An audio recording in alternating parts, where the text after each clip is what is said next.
L'appareil reproducteur féminin comprend principalement les ovaires, les trompes de Fallope, l'utérus et le vagin.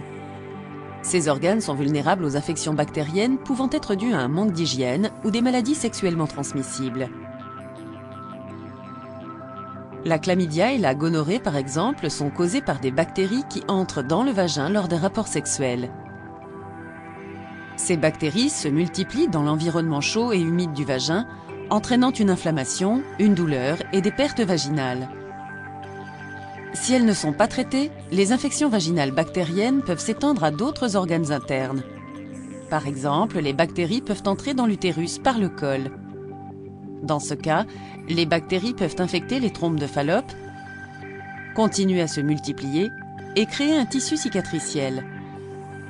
À partir des trompes de Fallope, l'infection peut également s'étendre aux ovaires ainsi qu'à d'autres structures abdominales, telles que la vessie, les intestins et les parois du bassin. La maladie inflammatoire pelvienne ou MIP est le terme utilisé pour l'infection généralisée de l'intérieur de l'utérus, des trompes de Fallope et des ovaires.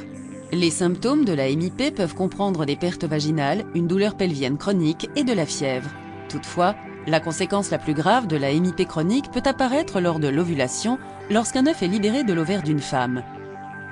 Le tissu cicatriciel laissé par l'infection bactérienne peut entièrement boucher les trompes de Fallope, de telle sorte que l'œuf ne peut pas passer dans l'utérus. Le résultat est soit une stérilité du fait que le sperme ne peut pas atteindre l'œuf, soit une grossesse extra-utérine, une urgence médicale dans laquelle l'œuf est fertilisé et commence à grossir dans la trompe de Fallope. Si vous présentez un symptôme quelconque de maladie sexuellement transmissible ou de la MIP, consultez votre médecin. Une détection précoce et un traitement sont vitaux pour éviter des résultats médicaux déplorables.